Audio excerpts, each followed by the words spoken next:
Doctor Kirit પટેલના પક્ષ સામે આંશિક નારાજગી જોવા મળી રહી છે તે ઓપરેશન લોટસની પાઇપલાઇનમાં આવી શકે છે અને જો કોંગ્રેસ પક્ષ અને મોવડી મંડળ નહીં જાગે તો પાટણમાં ચોક્કસપણે નવા જૂની થઈ શકે છે। મહત્વનું છે કે ભારતીય જનતા પાર્ટીના ગુજરાત અધ્યક્ષ સી.આર. પાટીલે સંકલ્પ કર્યો હતો કે લોકસભાની આગામી ચૂંટણીમાં ગુજરાતની તમામ 26 બેઠકો 5 લાખ મતની લીડથી જીતવાની છે।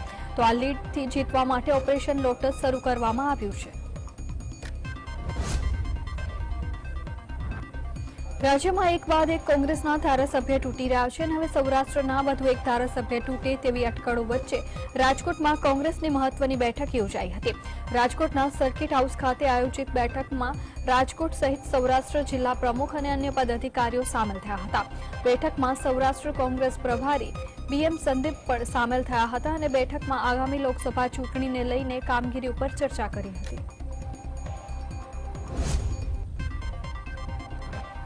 રાજ્યમાં રાજકીય ગતિવિધિઓ તેજ થઈ ગઈ છે। આ બાદ હવે કોંગ્રેસના નેતાઓ તૂટી રહ્યા હોવાની ચર્ચાઓ વચ્ચે આજે મોટા સમાચાર સામે આવ્યા છે। કોંગ્રેસના ધારાસભ્ય વિમલ ચુડાસમાએ સોશિયલ મીડિયા સામે આવીને કોંગ્રેસ છોડીને ભાજપમાં સામેલ થવાની વાતને પણ પૂર્ણવિરામ મૂક્યું હતું। તેમણે જણાવ્યું છે કે હું છેલ્લા 6 વર્ષથી એવી સ્પષ્ટતા કરતો રહ્યો છું કે હું ક્યાંય જવાનું નથી અને મને કોંગ્રેસ બધું જ આપ્યું છે।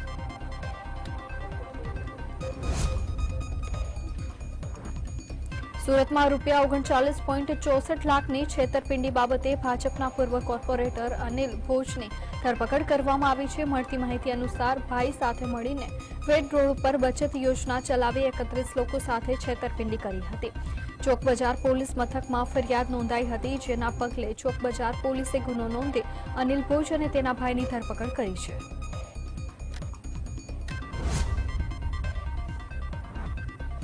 ગુજરાતના મુખ્યમંત્રી ભૂપેન્દ્ર પટેલ આજે દિલ્હી જવાના છે અને ત્યાં કેન્દ્ર સરકારના કાર્યક્રમમાં હાજરી આપશે। સાથે જ તેઓ વડાપ્રધાન અને કેન્દ્રીય ગૃહપ્રધાન અમિત શાહ સાથે બેઠક કરશે અને સીએમ ભૂપેન્દ્ર પટેલ આ બેઠક દરમિયાન વાઇબ્રન્ટ સમિટની તૈયારી વિશે પણ વડાપ્રધાનને માહિતી આપશે। તો અમરેલીમાં લીલિયા પીપળિયા ગામથી નકલી ઘીની ફેક્ટરી ઝડપાઈ છે, જ્યાં અમૃત મિનરલ વોટર પ્લાન્ટની આડમાં આ નકલી ઘી બનાવવામાં આવી રહ્યું હતું તેનો પર્દાફાશ થયો છે। રાજકોટમાં ખાદ્ય તેલમાં ભેળસેળની આશંકાએ 3 પેઢીમાંથી નમૂના લેવામાં આવ્યા છે, જ્યાં મહાનગરપાલિકાના આરોગ્ય વિભાગે તાણીપીઠ બજાર જૂના યાર્ડમાં આવેલી પેઢીમાં સિંગતેલના નમૂના લીધા છે। જોકે જ્યાં સુધી સેમ્પલ પરિણામ થઈને આવશે તો કરોડો રૂપિયાનો વેપાર થઈ ગયો હશે અને લોકોના આરોગ્ય સાથે પણ ચેડા થશે, તો તેના માટે જવાબદાર કોણ? બનાસકાંઠાના વડગામના માનપુરમાં જમીન પચાવી પાડતા 4 લોકો સામે ફરિયાદ નોંધવામાં આવી હતી, જેમાં નાના ભાઈ અને બહેન વિશે સ્થાયી થતા મોટા ભાઈએ 5 જમીન પચાવી પાડવાની ઘટના સામે આવી છે। નાનો ભાઈ અને બહેન અમેરિકામાં સ્થાયી થતા નાના ભાઈની જમીન સાથે કૌભાંડ આચરીને જમીનના વારસદારોના નકલી ફોટા સહીઓ કરી નામ કમી કરાવી ખોટું સોગંદનામું કરાવ્યું હતું। ભાવનગરના તળાજાના જસપરા ગામે બેફામ ખનીજ ચોરી થતો હોવાનો વિડીયો વાયરલ થયો છે, જ્યાં જસપરા ગામે દરિયા કિનારે બેફામ ખનીજ ચોરી થતું હોવાનું સામે આવ્યું છે અને ખનીજ ચોરો બેફામ રીતે રાત દિવસ રેતીની ચોરી કરી રહ્યા હોય તેમ લાગી રહ્યું છે। બનાસકાંઠાના વડગામના થુરગામમાં દીપડો દેખાયો હતો, જ્યાં એક સ્થાનિક દ્વારા દીપડાની લટારનો વિડીયોને લઈને સોશિયલ મીડિયામાં મૂકી દેવામાં આવ્યો હતો, તો દીપડો દેખાતા લોકોમાં ભયનો માહોલ પણ જોવા મળી રહ્યો હતો। તો હાલ આ બાબતે વન વિભાગ તાત્કાલિક દીપડાને પકડીને પાંજરે પૂરે તેવી ગામજનોની માંગ છે। સુરેન્દ્રનગરના વિઠ્ઠલનગર નજીક આવેલા ફિલ્ટર પ્લાન્ટમાં લૂંટની ઘટના સામે આવી હતી, જ્યાં સ્થળ ઉપર હાજર ચોકીદારને માર મારીને બાંધીને ફિલ્ટર પ્લાન્ટમાં આવેલી કિંમતી કોપરના વાયર સહિતની કિંમતી ચીજ વસ્તુઓની લૂંટ કરી લૂંટારા નાસી છૂટ્યા હતા। હાલ ઇજાગ્રસ્ત ચોકીદારને હોસ્પિટલમાં સારવાર માટે ખસેડવામાં આવ્યો હતો અને પોલીસે લૂંટનો ગુનો દાખલ કરી વધુ તપાસ હાથ ધરી છે। સુરતની વીર નર્મદ દક્ષિણ ગુજરાત યુનિવર્સિટીમાં પરીક્ષાની આન્સર શીટમાંથી 200 અને 500 રૂપિયાની ચલણી નોટો મળી આવી છે। વિદ્યાર્થીઓ પાસ થવા માટે જવાબવાહીમાં રોકડ રૂપિયા મૂકવાની અપીલ કરતા લખ્યું હતું કે છેલ્લા ઘણા સમયથી પરીક્ષામાં ફેલ થઈ રહ્યું છે। આ પ્રકારની ચલણી નોટો મૂકવાની આન્સર શીટ જોઈને પેપર ચકાસનાર પર ચોંકી ગયા હતા અને તેઓએ જે સંલગ્ન વિભાગને જાણ પણ કરી હતી। જૂનાગઢના માંગરોળના સેરિયાજ બારાના નાના બંદરથી ગેરકાયદેસર ચાલતી 3 હોડીઓ ઝડપી પાડવામાં આવી છે. સેરિયાજ બારાના નાના બંદરની નાની હોડી માછીમાર કરવા જતી રહી હતી. જોકે માછીમાર કરવા માટે જતા ફિશરીઝ વિભાગનું ટોકન ફરજિયાત છે, પરંતુ છેલ્લા ઘણા સમયથી નાની હોડીઓ કોઈપણ ટોકન કે ફિશરીઝ વિભાગને જાણ કર્યા વિના માછીમારી કરવા જતી હોવાનું સામે આવ્યું છે. સુરેન્દ્રનગરના સાયલાના સુદામડા ગામે અબજોનો દંડ ફટકારવામાં આવેલા પથ્થરની ખાણ ફરી વિવાદમાં આવી છે. આ ખાણમાં ડ્રિલિંગ કરીને એક્સપ્લોઝિવ બ્લાસ્ટિંગ કરવામાં આવી રહ્યું હતું. જોકે પોલીસે આ કામગીરી અટકાવી દીધી છે અને ખાણ ખનીજ વિભાગના અધિકારી, ડીવાયએસપી, 3 તાલુકાના પીએસઆઈ સહિતનો પોલીસ કાફલો બંદોબસ્તમાં ગોઠવાયો હતો. કેરળમાં JN1 ન્યૂ વેરિયન્ટને લઈને દેશમાં ડરનો માહોલ જોવા મળી રહ્યો છે. ત્યારે ગાંધીનગરમાં કોરોનાના 2 કેસ નોંધાતા ખળભળાટ મચી જવા પામ્યું છે. બંને વ્યક્તિઓ દક્ષિણ ભારતના પ્રવાસી ગયા હોવાનું સામે આવી રહ્યું છે. ગાંધીનગરમાં કોરોના પોઝિટિવ આવેલી બંને મહિલા છે, જેઓ સેક્ટર 6ના રહેવાસી હોવાનું માલુમ પડે છે. દેશમાં ફરી એકવાર કોરોનાના કેસ વધી શકે તેવી શક્યતા જોવા મળી રહી છે, જેને લઈને કેન્દ્ર સરકાર દ્વારા ગાઈડલાઈન જાહેર કરવામાં આવી છે. ત્યારે અમદાવાદ મ્યુનિસિપલ કોર્પોરેશન દ્વારા આવેલી તમામ હોસ્પિટલો બેડ, ઓક્સિજન અને દવાનો પૂરતો જથ્થો પ્રાપ્ત કરવાની સૂચના આપી દેવામાં આવી છે. આ ઉપરાંત કોઈપણ દર્દીને JN1 કોરોના નવા વેરિયન્ટના લક્ષણ જણાય તો તેનું ટેસ્ટિંગ કરવાની પણ સૂચના આપવામાં આવી છે. અમદાવાદમાં છેલ્લા કેટલાય દિવસોથી રોગચાળામાં સતત વધારો થઈ રહ્યો છે, જેને લઈને આરોગ્ય વિભાગ દ્વારા શહેરમાં મચ્છરજન્ય અને પાણીજન્ય રોગચાળાના આંકડાઓ જાહેર કરવામાં આવ્યા છે. ડિસેમ્બર ચાલુ માસમાં સાદા મલેરિયાના 41, ઝેરી મલેરિયાના 15, ડેન્ગ્યુના 52 તેમજ ચિકનગુનિયાના 41 કેસ નોંધાયા છે. ત્યારે તકેદારીના ભાગરૂપે 31,912 લોહીના નમૂના તપાસ કરવામાં આવ્યા હતા. અમદાવાદના ઇસ્કોન બ્રિજ અકસ્માત કેસ બાબતે આરોપી તથ્ય પટેલ અને પ્રજ્ઞેશ પટેલના ડિસ્ચાર્જ અરજી ઉપર હાઈકોર્ટમાં સુનાવણી હાથ ધરવામાં આવી. જ્યાં રાજ્ય સરકાર વતી અરજીનો વિરોધ કરવામાં આવ્યો હતો. સરકાર વતી તથ્ય પટેલની ગાડીને બ્રેક નહોતી મારી તેવી રજૂઆત કરવામાં આવી હતી.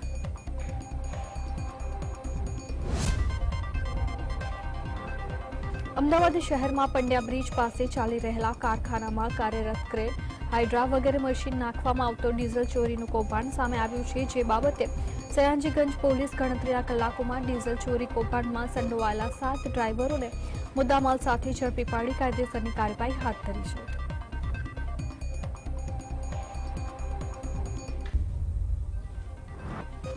વલસાડના ઉમરગામ તાલુકાના પાલગામ પાસે નંદધામ વિસ્તારમાં વહેલી સવારે ભંગારના ગોડાઉનમાં આગ ફાટી નીકળી હતી.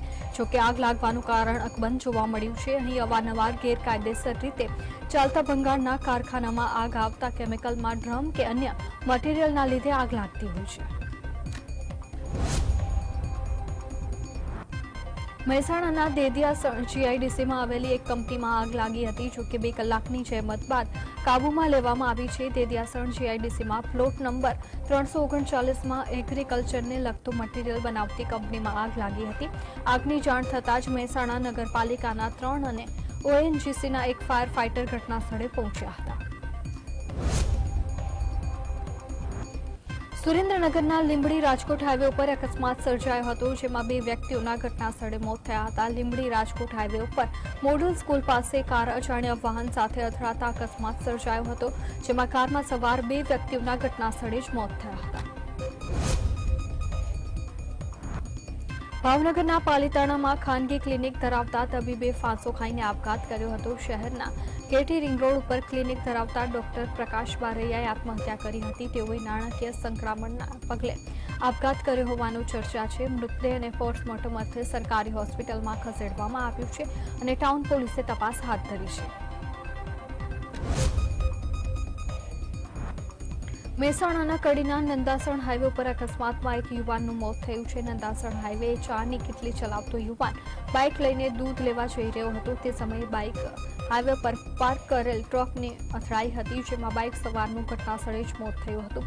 હાઈવે પર ટ્રક પાર્ક કરેલી હતી અને પોલીસે ટ્રક ચાલક વિરુદ્ધ ગુનો નોંધી અને વધુ તપાસ હાથ ધરી છે.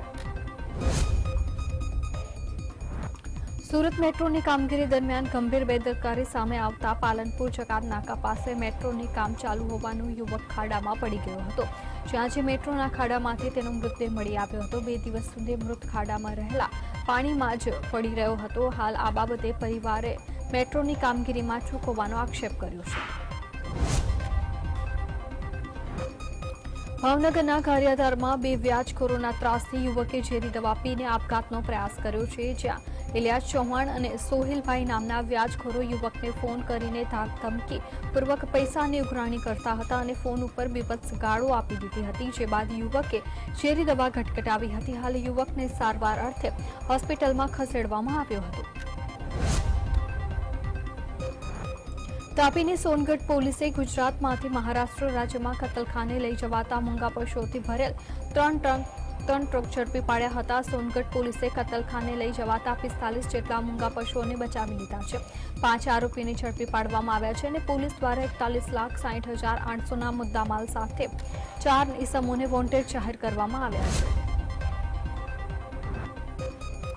આગામી જાન્યુઆરી માસમાં અયોધ્યા સ્થિત શ્રીરામ જન્મભૂમિ ખાતે ભવ્ય રામ મંદિરની પ્રાણ પ્રતિષ્ઠા થવા જઈ રહી છે, ત્યારે સુરતના ગિફ્ટ આર્ટિકલના વેપારી દ્વારા બનાવવામાં આવેલા આબેહૂબ રામ મંદિરની પ્રતિકૃતિની ભારે ડિમાન્ડ જોવા મળી રહી છે। પ્લાયવુડના 500 અલગ અલગ ટુકડાઓમાંથી 3 ઇંચથી લઈને 4 ફૂટ સુધીના રામ મંદિર પાછળ 30 મહિલાઓ મહેનત કરવામાં આવી રહી છે, જેમાં મહિલાઓ રોજગારી પણ પૂરી પાડવામાં આવી રહી છે।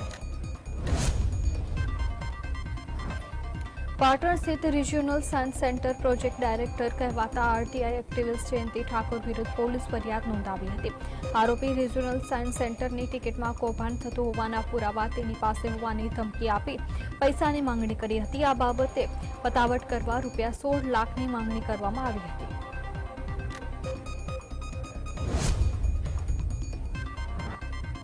ખેડાના ગરતેશ્વરના સનાદારમાં શૌચક્રિયા માટે જઈ રહેલી પરિણીત યુવતી ઉપર વિધર્મી યુવકે ધારિયા વડે ઘાતકી હુમલો કર્યો હતો। ઘટનાની વિગત અનુસાર 33 વર્ષીય પરિણીત યુવતીએ 25 વર્ષીય વિધર્મી ફારૂક પઠાણને છેલ્લા 3 મહિનાથી હેરાન પરેશાન કરી રહ્યો હતો। વિધર્મી યુવકે યુવતીને પોતાની તાબે આવવાનું કહ્યું હતું, જોકે યુવતીએ વિધર્મી યુવકની વાત ન માનતા યુવકે તેને હેરાન પરેશાન કરતો હતો। છોટાઉદેપુરમાં નકલી કચેરી કૌભાંડ બાબતે પોલીસે 7 આરોપીઓની પૂછપરછ કરતા મોટો ખુલાસો સામે આવ્યો છે। પૂછપરછ દરમિયાન 21.15 કરોડની છેતરપિંડી બહાર આવી છે। વિગત અનુસાર આ કૌભાંડ 2016થી શરૂ થયું હતું, જેના પગલે તે વખતના તત્કાલીન એડિશનલ કલેક્ટર બીડી નીનામા દાહોદ જેલના કબજામાં હતા, જેઓ અજાજ હુસૈન સૈયદ સંદીપ રાજપૂતને ડ્રાઈવર બનીને સાથે સુરેન્દ્રનગરના ગણપતિ ફાટસર વિસ્તારમાં ચડ્ડી બનિયાન ગેંગે એક સાથે 3 મંદિરોને નિશાન બનાવ્યું છે। 4 જેટલા આરોપીઓએ શિવ મંદિર, જલારામ મંદિર અને ગણપતિ મંદિરની દાનપેટીઓને ઉઠાંતરી કરી ચોરીનો અંજામ આપ્યો હતો, જે સમગ્ર ઘટના સીસીટીવી કેમેરામાં કેદ થઈ છે।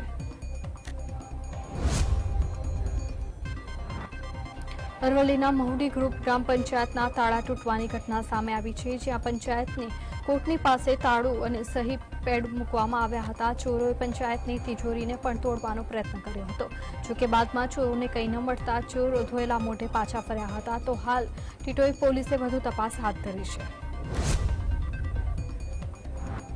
મહેસાણા જિલ્લામાં ગુજસીકોટના આરોપીને જામીન મંજૂર થતા કડીમાં આરોપીના સમર્થનમાં ફટાકડાની આતશબાજી કરવામાં આવી હતી। કડીના કુખ્યાત હનીફ જાડીના માણસોએ ફટાકડા ફોડી તંત્રની ગેરહાજરીમાં જાહેરનામાનો ભંગ કરીને જશ્ન મનાવ્યો હતો। હનીફ જાડી ઘણા સમયથી ગુજસીકોટના ગુનામાં જેલમાં બંધ હતા। હનીફ જાડી અને તેના 15 માણસો પર ગુજસીકોટ લાગુ હતી।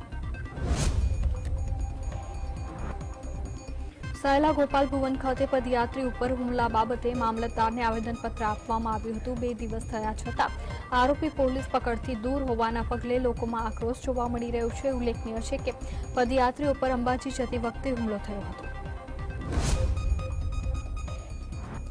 અમદાવાદ શહેર પોલીસમાં શિસ્ત ભંગનો વધુ એક કિસ્સો સામે આવ્યો છે। વેજલપુરના પીઆઈ રાજવીના મેસેજ કાંડ બાદ ઓડિયો ક્લિપ વાયરલ થઈ હતી, જેમાં યુવકને બીભત્સ ગાળો બોલી પોલીસ મથકે આવતા દબાણ કર્યું હતું। કૃપેશ જોશી નામના પોલીસકર્મીની ક્લિપ વાયરલ થતા યુવકે કમિશનર સહિતના ઉચ્ચ અધિકારીઓને રજૂઆત કરી હતી। સુરેન્દ્રનગર જિલ્લાની લીંબડી પોલીસ સામે લીંબડી પાણી પુરવઠા વિભાગના નાયબ કાર્યપાલી ઇજનેર ગંભીર આક્ષેપ કર્યા છે। કોટરાડ ગામ નજીક ગેરકાયદેસર પાણીનું કનેક્શન ઝડપાયા બાદ પોલીસને નાયબ કાર્યપાલક ઇજનેરે ખોટું નામ વાપરી અને ફરિયાદ દાખલ કરી હોવાનો તેમણે ગંભીર આક્ષેપ કર્યો છે.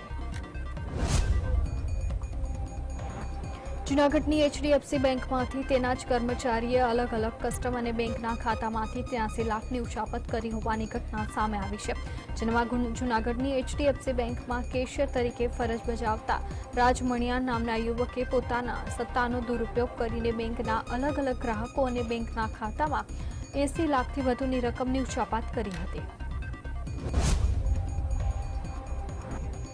રાજકોટના કાશાવડ રોડ ઉપર ફરી એકવાર મારામારીના દ્રશ્યો સામે આવ્યા છે. મહિલા અને યુવક વચ્ચે કોઈ કારણોસર જાહેરમાં મારામારી કરી હતી, જેનો વિડીયો હાલ સોશિયલ મીડિયા પર વાયરલ થઈ રહ્યો છે.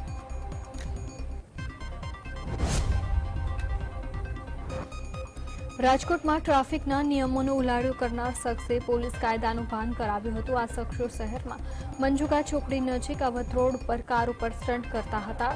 ગુલામ હુસેન કુરેશી સહિતના 4 શખ્સોને યુનિવર્સિટી પોલીસે ઝડપી પાડ્યા હતા અને પોલીસની ઝડપમાં આવતા શખ્સોએ લોકોની માફી પણ માંગી હતી.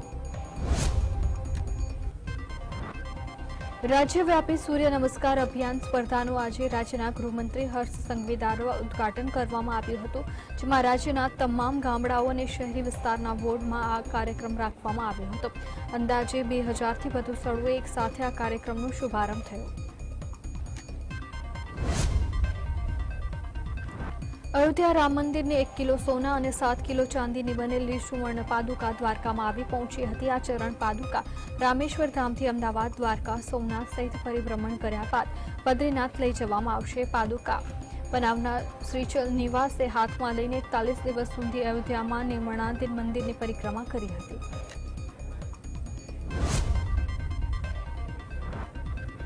પશ્ચિમ બંગાળના મુખ્યમંત્રી અને તૃણમૂલ કોંગ્રેસ પ્રમુખ મમતા બેનર્જીએ દિલ્હીમાં પીએમ મોદી સાથે મુલાકાત બાદ જણાવ્યું છે કે કેન્દ્ર સરકાર બંગાળને બાકીના પૈસા આપી રહી નથી. તેઓ ગરીબોના પૈસા આપતા નથી. ટીએમસીના 10 નેતાઓએ પ્રતિનિધિમંડળ પાસે પીએમ મોદીને મળ્યા હતા અને મનરેગા યોજના હેઠળ 100 દિવસના બાકી નાણાં મળી રહ્યા છે. વર્ષ 2022-23ના બજેટમાં આના માટે 1 રૂપિયો પણ ફાળવવામાં આવ્યો નથી.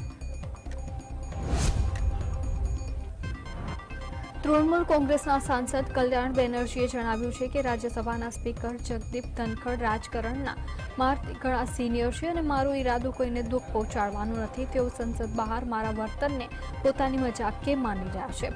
જો તેમને એવું લાગે છે કે મારા વર્તન અને તેમના વચ્ચે કોઈ સમાનતા છે તો મારો સવાલ એ છે કે શું તેઓ રાજ્યસભામાં આવી રીતે વર્તન કરે છે? હું જગદીપ ધનખડનું સન્માન કરું છું. તેઓ અમારા રાજ્યના રાજ્યપાલ રહી ચૂક્યા છે. લોકસભામાં પીએમ મોદી પણ મિમિક્રી કરવામાં આવી હતી, પરંતુ તેનો કોઈએ ગંભીરતાથી લીધી નહોતી.